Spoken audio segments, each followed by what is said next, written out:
bit of scene setting for myself. We're going to be hearing from a couple of speakers this morning. Doreen Grove from Scottish Government, who'll be talking about the role of policy in supporting co-production. We'll be hearing from Anne-Marie Barry from Chester Heart and Stroke Scotland, who'll be talking about their experience of embedding co-production at an organisational level.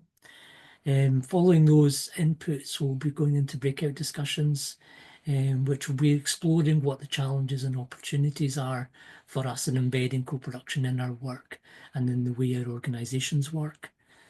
We'll have a wee break at the end of the breakout discussions, and then we'll be doing some feedback and plenary discussion before we then give you a quick guide to the co-production guide before we finish, and we'll be finishing at 12 o'clock at the latest. So that's kind of a quick overview of where we're at and how we've come to this stage in the process and what we're going to be covering today. Shane, maybe stop sharing the screen now, that'd be great. Okay, without further ado, I'm going to hand it over to Doreen Grove, who's the Head of Open Government and Scottish Government. And Doreen's going to be talking us through a little bit about the policy context for co-production, the role of policy in supporting co-production, and how co-production is or should be used in policy development. I'll hand over to you, Doreen. Hi, and thank you very much for the invitation. First of all, I think I would put the question the other way around. The idea that policy does support co-production is a good one, but actually co-production also supports policy work, and that's the bit we need not to forget. I guess so. To introduce myself, I'm Head of Open Government, and that means we have a small team that works internationally with the Open Government Partnership on three bits that I think are really important to co-production. The three main principles of open government are around openness and transparency, accountability, and citizen participation. But you can't expect people to participate if they can't actually see what you're talking about in the first place. So that transparency bit really, really matters. And some of the work that we've been doing over the last few years, we've been a member of Open Government Partnership since 2016, is to think about what transparency means, what data needs to be shared, and how do we make that accessible so that it's useful to people. And we've got a long way to go, so I'm not saying we're there, but the increasing acknowledgement that being proactive with our publication, being really thoughtful about how the information that we hold is also useful to others, and helps us with that trusting work around co-production. So the other thing that we have done is look at exactly that question of that two-way trust between the people who are affected by a policy and the thing that you're trying to develop. Unless you can reach the people who are furthest from government, who are going to be most affected, particularly by social policy, by climate change, by health, all of these are absolutely fundamental to our lives. So what we are trying to do in our small way is build people's comfort around the advice they get, how they can do it, and how they make sure that we get as close along that very famous ladder of co-production, of participation towards co-production that we possibly can. We are not advocating for only one way of participating. There will be lots of times when people simply want to be able to crowdsource an idea or have a really detailed conversation with just a very small number of people. But the thing that we're trying to do through our development of a participation handbook, through our thinking around what training is necessary, through helping people to build a bit more confidence and competence around it, is think about who needs to be involved, at what point, and what do they bring? And not only what do they bring, but what do we give back? The experience that people have, if they can actually be involved in helping develop something that they can then see act and has real impact. All of those are really important elements within co-production. And I'm really pleased to see the new CoPro updated guide out. It is not easy to work in this way consistently or well. It is recognizing that is a real skill to setting out a completely honest conversation. Governments have particular sets of requirements. We are not elected. Our ministers are elected. So there is a very real need for us to set out what it is that we are co-producing, what it is we are co-designing, or where we're only informing. Because being really clear and honest about that actually is the thing that really makes the difference, I hope. We can't all be involved in every conversation, but it is the aim of government to have people involved in the decisions that affect them in whatever way.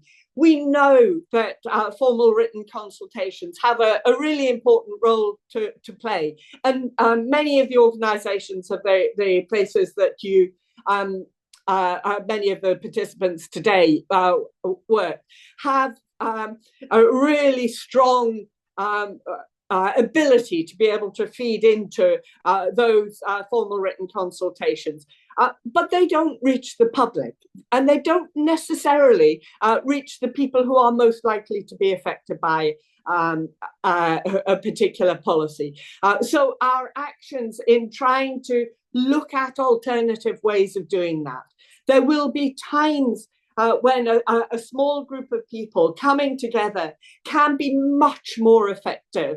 And we've seen that in particularly around mental health, around the work with children and young people, in particular when you're looking at setting a direction of travel and then looking at seeing how that develops through into a policy.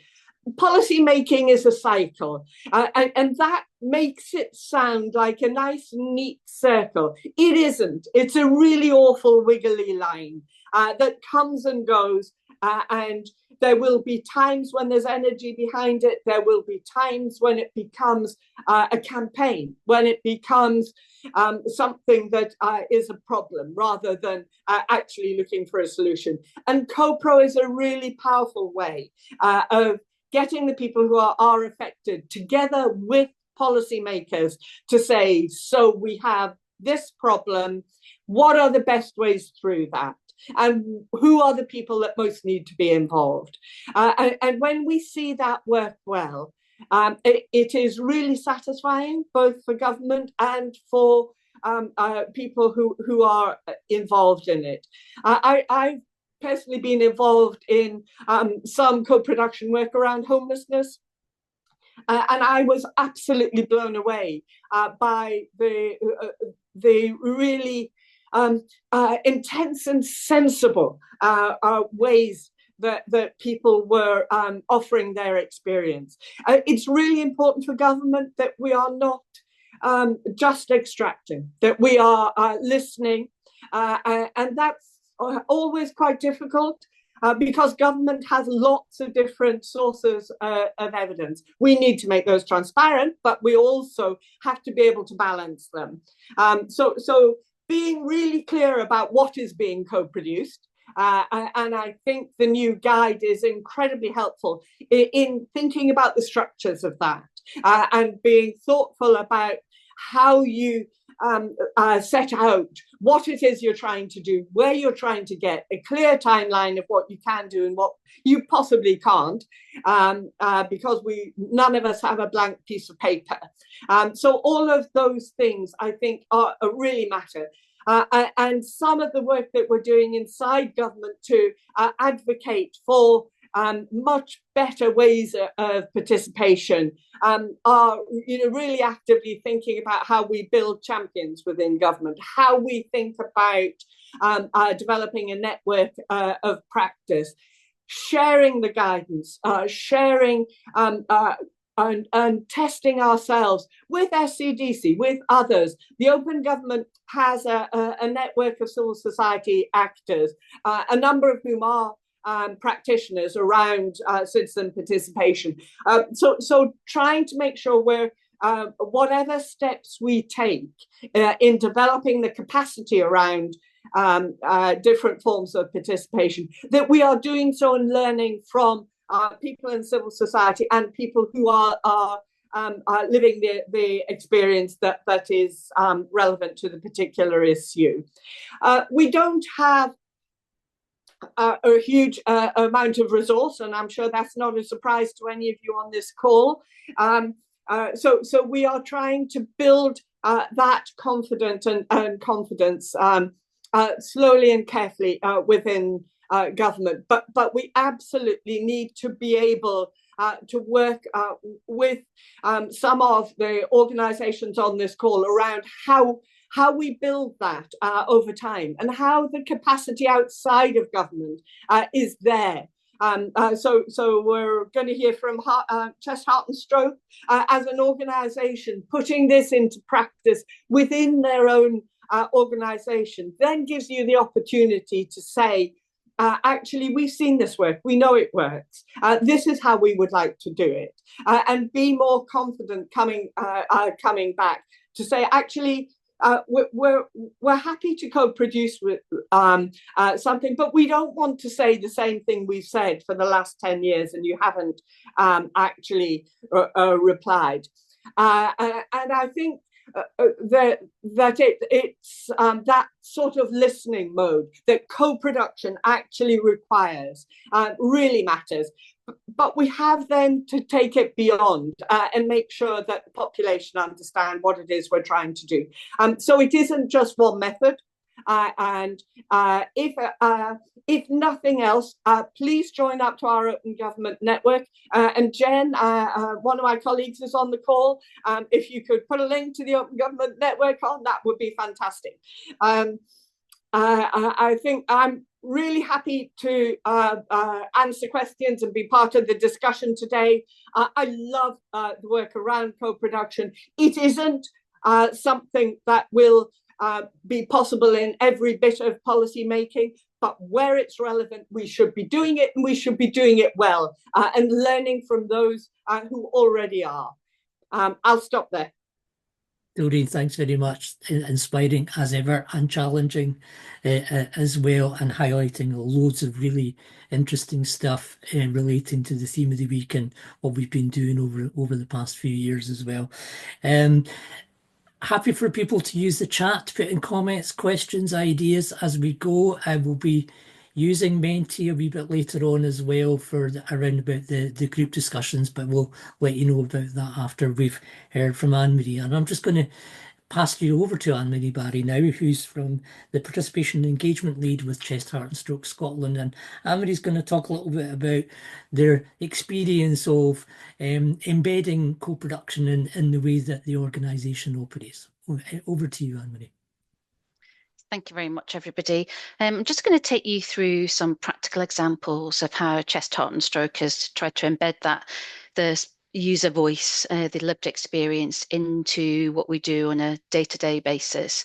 And I think we're lucky that we have both a strategy, No Life Half Lived, which puts at its very centre to ensure that we deliver services designed by people with our conditions, and that the participation of people with our conditions are active and meaningful involvement in what we do. So we are lucky to have that, and I think we're lucky also to have a senior management group who are committed to participation and engagement. So we have three kind of ways in which we're trying to embed that into the organisation. So the first is a national advisory panel, and this is made up of people with our conditions. So the obvious conditions, you've got the chest, heart and stroke. We also cover long COVID as well.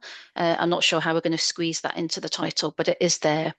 So the National Advisory Panel is made up of volunteers, and they join senior managers every 2 months, and it's a chance to review feedback and really kind of deliberate over kind of expert evidence and examples and things that the senior management team are planning to do. So I think our most recent example of that would be the FAST campaign. FAST stands for face, arms, now speech and time. So the FAST campaign is around making people aware of what the symptoms are of a stroke. So the comms team, etc., had developed an advert, and if you've seen it recently, it's to do with a kind of hourglass and the sand running through. But the original advert had a face going through the sand, through the timer. And the members of the National Advisory Panel, many of whom have had a stroke, felt this was too scary and gloomy, and not pessimistic at all. Not optimistic at all. So, with their help, we redesigned the campaign. The hourglass still remained because it was essential to get that time element into it.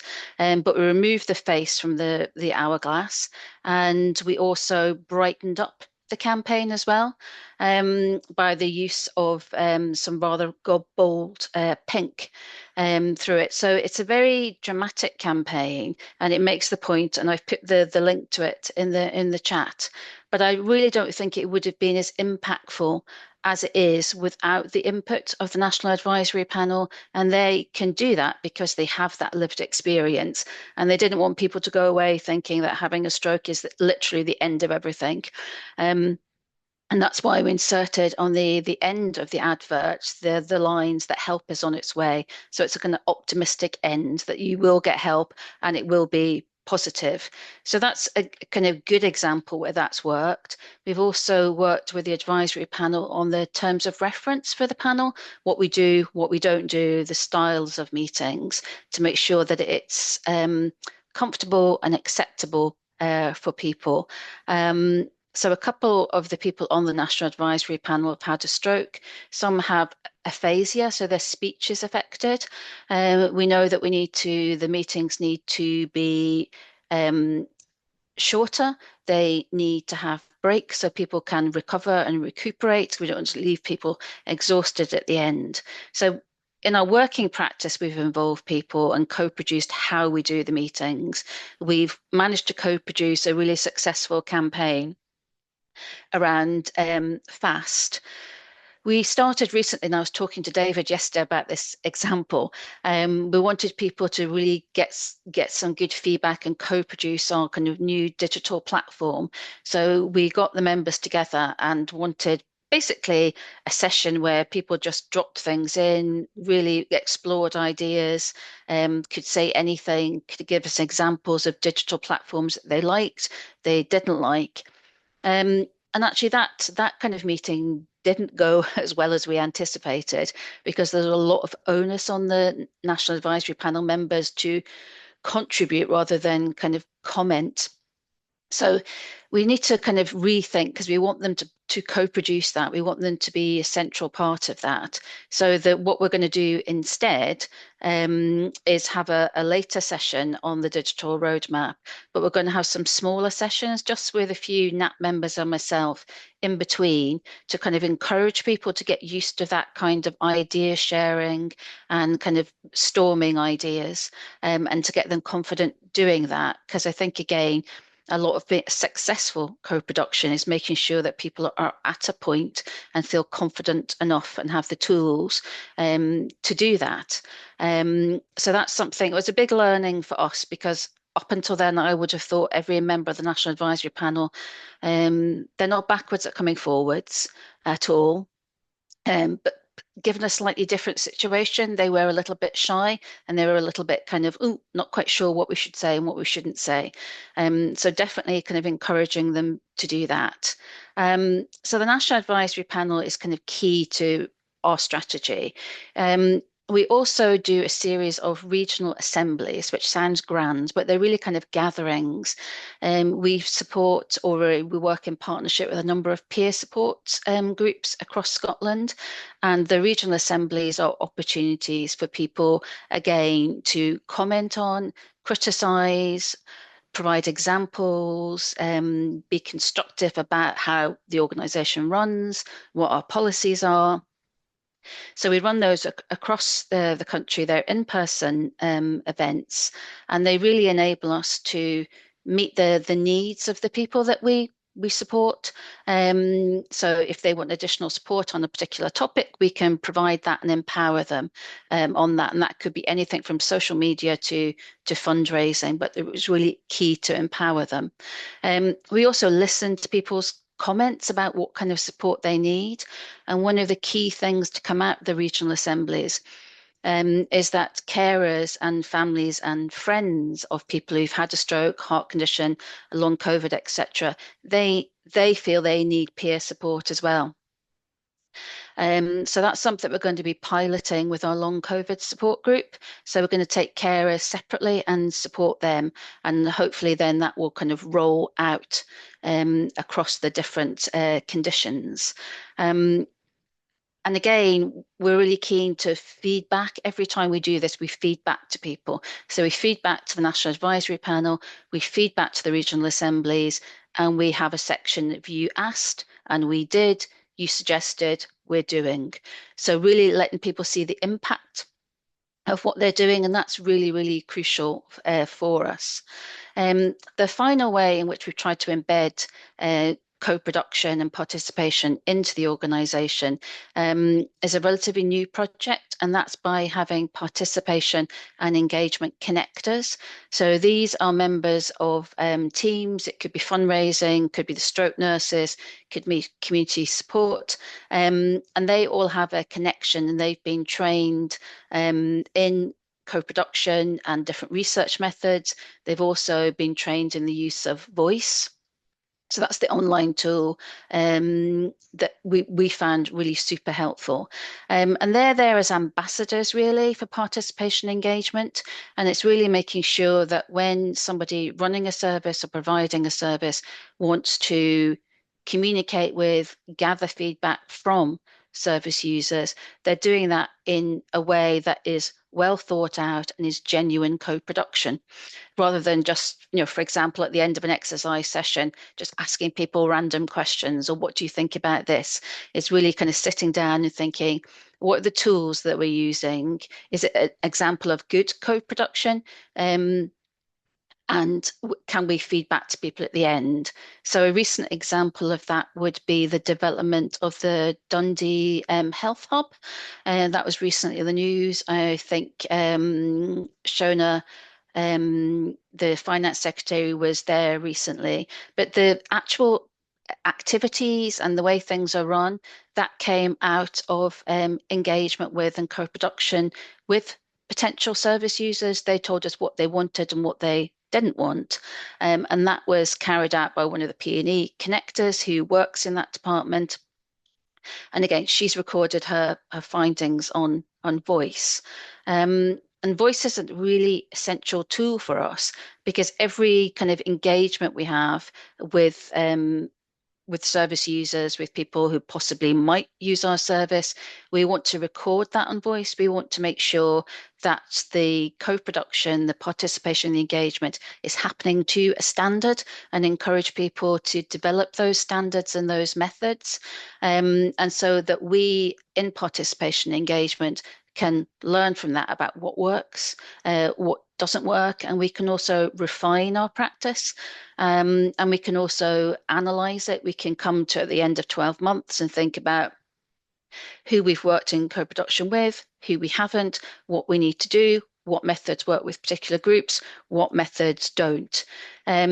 so it's a kind of ongoing activity, and I wouldn't say it works perfectly all the time, because we're all human, and things don't always work perfectly. But it's something we're trying to embed in the whole organization. So really, people, whenever they think of engaging or trying to co-produce, again, they have the resources there. They have someone they can connect with, whether that's one of the connectors, whether it's with myself or my colleagues. So again, so we know that things are being done as well as they can be, and we're really learning from that. And I say again, it's not easy to do, and I think we've probably still got a lot of work to do to embed it in every bit of the organisation. But we are really trying our best to do that. We're a relatively small team, but we're wholly committed to that. Notion of embedding co-production. And again, we're lucky to have a senior management team who believes in that. And we're lucky to have a tool like Voice to evidence what we're actually doing. So that's us from Chest, Heart and Stroke, doing our best there, and just trying to learn along the way, knowing that things aren't perfect. And if anyone has any questions, I'm happy to answer them either now or afterwards. I'm also happy just to share my email address if anybody wants to get in touch. So thanks very much for the opportunity to share what we have. That's great, Anne-Marie. Thanks very much. And we've been putting quite a lot of links into the chat based on what both Anne-Marie and Doreen have been talking about so far this morning. That's really useful in terms of a very, I suppose, kind of a practical approach to how you embed co-production approaches in the work of your organisation, and useful to hear about the use of tools like Voice as well to support that. And when we look at the co-production guide a little bit later on, you'll see these themes coming through, from the practice to embedding to reviewing and reflecting on practice as well. Before we go into the breakouts, I just want to, I'm going to share my screen actually, because I'm going to bring up one of our earlier slides that we showed earlier on. If people can see that, can people see that one okay? Because I thought this is worthwhile actually emphasizing that what we've got in this process is not some kind of straight line of steady improvement to this nirvana of full co-production across the whole country and all our systems and organizations. And it's not just Sheena having an artistic moment as well. The squiggly line here is really what co-production looks like, I think, in many ways, shapes and forms. And Doreen mentioned about that's what it kind of looks like in government as well. And Anne-Marie, I'm sure, saying there's not been kind of that kind of straight and easy process. There's been, ups and downs and things that have gone not quite according to plan. So the kind of squiggly line description of this process is, I think, quite accurate, and because it won't be that kind of neat and packaged gradual improvement to this kind of nirvana of full co-production. But the important thing, I think, again, as you emphasised, Anne-Marie, about the importance of reflecting on what's gone well, what's not gone so well, and being able to change that and improve that as we go through the process as well. So I just thought I'd bring that back up, if I could.